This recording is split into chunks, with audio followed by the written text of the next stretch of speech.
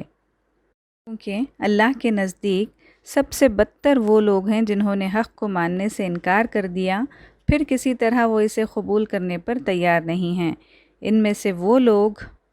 جن سے تم نے معاہدہ کیا، پھر وہ ہر موقع پر اس کو توڑتے ہیں اور ذرا خدا کا خوف نہیں کرتے۔ بس اگر یہ لوگ تمہیں لڑائی میں مل جائیں تو ان کی ایسی خبر لو کہ ان کے بعد جو دوسرے لوگ ایسی روش اختیار کرنے والے ہوں، ان کے حواس باختہ ہو جائیں۔ توقع ہے کہ بدعہدوں کے اس انجام سے وہ سبق لیں گے۔ یعنی یہاں خاص طور پر اشارہ یہ ہے کہ نبی اکرم صلی اللہ علیہ وسلم نے مدینہ طیبہ میں تشریف لانے کے بعد سب سے پہلے انہی کے ساتھ حسن جوار اور باہمی تعاون و مددگاری کا معاہدہ کیا تھا،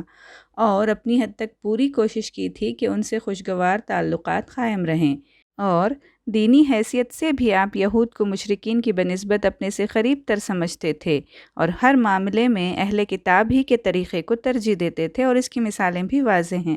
لیکن ان کے علماء کی پیہم کوشش یہ تھی کہ یہ نئی تحریک کسی طرح بھی کامیاب نہ ہونے پائے۔ چنانچہ قریش اور دوسرے مخالف اسلام قبیلوں سے ان کی خفیہ سازشیں چل رہی تھیں،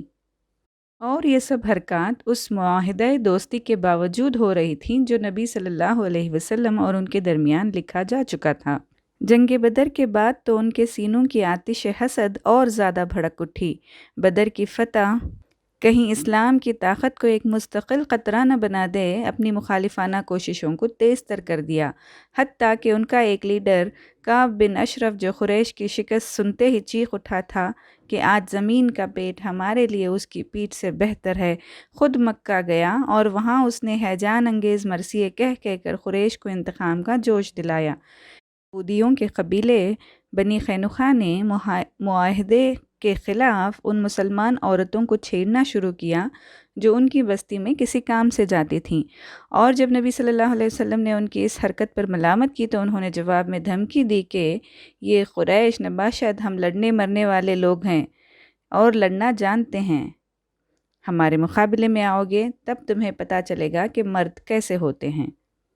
اس طرح کے کھلے چیلنج کے باوجود اللہ تعالیٰ کا فرمان ہے کہ اے نبی، اگر دشمن صلح و سلامتی کی طرف مائل ہو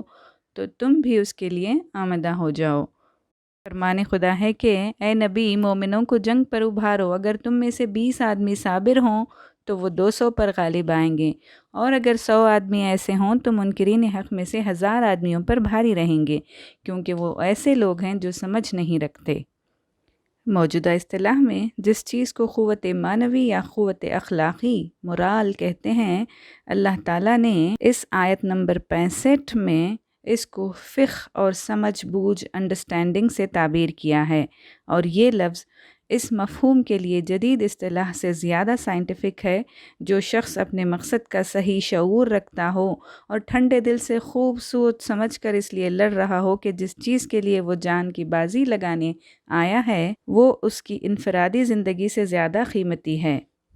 ناظرین، غور کریں کہ اس کا مطلب یہ ہے کہ وہ بے شعوری کے ساتھ لڑنے والے آدمی سے کئی گنی زیادہ طاقت رکھتا ہے، اگرچہ جسمانی طاقت میں دونوں کے درمیان کوئی فرق نہ ہو۔ پھر جس شخص کو حقیقت کا شعور حاصل ہو، جو اپنی مستی اور خدا کی ہستی اور خدا کے ساتھ اپنے تعلق اور حیات دنیا کی حقیقت اور موت کی حقیقت اور حیات بعد موت کی حقیقت کو اچھی طرح جانتا ہو، اور جسے حق اور باطل کے فرق اور غلبہ باطل کے نتائج کا بھی صحیح ادراک ہو، اس کی طاقت کو تو وہ لوگ بھی نہیں پہنچ سکتے جو قومیت یا وطنیت یا طبقاتی نزاع کا شعور لیے ہوئے میدان میں آئیں۔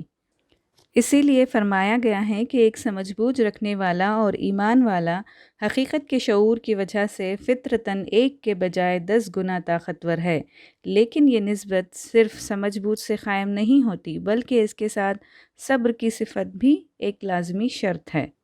اسی آیت میں اللہ تعالیٰ آگے فرماتا ہے کہ اب اللہ نے تمہارا بوجھ ہلکا کیا اور اسے معلوم ہوا کہ ابھی تم میں کمزوری ہے، بس اگر تم میں سے 100 آدمی صابر ہوں تو وہ 200 پر، اور 1000 آدمی ایسے ہوں تو 2000 پر اللہ کے حکم سے غالب آئیں گے۔ ناظرین، یہاں غور کرنے والی بات یہ ہے کہ اس کا مطلب یہ نہیں کہ پہلے 1 اور 10 کی نسبت تھی اور اب چونکہ تم میں کمزوری آ گئی ہے اس لیے 1 اور 2 کی نسبت قائم کر دی گئی ہے، بلکہ اس کا صحیح مطلب یہ ہے کہ اصولی اور معیاری حیثیت سے تو اہل ایمان اور کفار کے درمیان 1 اور 10 ہی کی نسبت ہے، لیکن چونکہ ابھی تم لوگوں کی اخلاقی تربیت مکمل نہیں ہوئی ہے اور ابھی تک تمہارا شعور اور تمہاری سمجھ بوجھ کا پیمانہ بلوغ کی حد کو نہیں پہنچا ہے، اس لیے سر دست برسبیل تنزل تم سے یہ مطالبہ کیا جاتا ہے کہ اپنے سے 2 گنی طاقت سے ٹکرانے میں تو تمہیں کوئی تعامل نہ ہونا چاہیے۔ اس تفصیل کو سمجھ لینے کے بعد آیت نمبر 69 کا انگریزی ترجمہ دیکھیں ناظرین کہ enjoy what you have gotten of booty in war, lawful and good, and be afraid of Allah. Certainly, Allah is oft forgiving, most merciful. Urdu ترجمہ میں آیت نمبر 68 سے کروں گی۔ اگر اللہ کا نوشتہ پہلے نہ لکھا جا چکا ہوتا تو جو کچھ تم لوگوں نے لیا ہے اس کی پاداش میں تم کو بڑی سزا دی جاتی، بس جو کچھ تم نے مال حاصل کیا ہے اسے کھاؤ کہ وہ حلال اور پاک ہے اور اللہ سے ڈرتے رہو۔ ناظرین، اس کا خلاصہ یہ ہے کہ جنگ بدر سے پہلے سورہ محمد میں جنگ کے متعلق سے جو ابتدائی ہدایات دی گئی تھیں ان میں یہ ارشاد ہوا تھا کہ جنگی قیدیوں سے فدیہ وصول کرنے کی اجازت تو دے دی گئی تھی، لیکن اس کے ساتھ شرط یہ لگائی گئی تھی کہ پہلے دشمن کی طاقت کو اچھی طرح کچل دیا جائے تاکہ وہ پھر سر اٹھا کر تمہیں تکلیف نہ دے اور پھر قیدی پکڑنے کی فکر کی جائے۔ اس فرمان کی روح سے مسلمان نے بدر میں جو قیدی گرفتار کیے اور اس کے بعد ان سے جو فدیہ وصول کیا وہ تھا تو اجازت کے مطابق، مگر غلطی یہ ہوئی کہ دشمن کی طاقت کو کچل دینے کی جو شرط مقدم رکھی گئی تھی اسے پورا کرنے میں کوتاہی کی گئی۔ جنگ میں جب قریش کی فوج بھاگ نکلی تو مسلمانوں کا ایک بڑا گروہ غنیمت لوٹنے اور کفار کے آدمیوں کو پکڑ پکڑ کر باندھنے میں لگ گیا اور بہت کم آدمیوں نے دشمنوں کا کچھ دور تک تعاقب کیا۔ حالانکہ اگر مسلمان پوری طاقت سے ان کا تعاقب کرتے تو قریش کی طاقت کا اسی روز خاتمہ ہو گیا ہوتا۔ اسی پر اللہ تعالیٰ عتاب فرما رہے ہیں کہ تم لوگ ابھی نبی کے مشن کو اچھی طرح نہیں سمجھے ہو۔ نبی کا اصل کام یہ نہیں ہے کہ فدیے اور غنائم وصول کر کے خزانے بھرے، بلکہ اس کے نصب العین سے جو چیز براہ راست تعلق رکھتی ہے وہ صرف یہ ہے کہ باطل کی طاقت ٹوٹ جائے، مگر تم لوگوں پر بار بار دنیا کا لالچ غالب ہو جاتا ہے، غنیمت لوٹنے اور قیدی پکڑنے میں لگ گئے، پھر غنیمت پر جھگڑنے میں لگ گئے۔ اگر ہم پہلے فدیہ وصول کرنے کی اجازت نہ دے چکے ہوتے تو اس پر تمہیں سخت سزا دیتے۔ خیر، اب جو کچھ تم نے لیا ہے وہ کھا لو، مگر آئندہ ایسی روش سے بچتے رہو جو خدا کے نزدیک ناپسندیدہ ہے۔ ناظرین، اس پس منظر سے صاف ظاہر ہے کہ نہ تو کسی کو خامخواہ جنگ پر ابھارا جا رہا ہے اور نہ ہی کسی کا مال کھانے کی ہدایت دی جا رہی ہے جس پر اعتراض کیا گیا ہے۔ دونوں کا پس منظر بالکل ہی واضح کر دیا گیا ہے۔ ہماری اگلی قسط میں سورۃ التوبہ کی 9 آیات جن پر اعتراض کیا گیا ہے ان کا تبصرہ کریں گے۔ سالار نیوز چینل سے جڑنے کے لیے آپ تمام کا شکریہ۔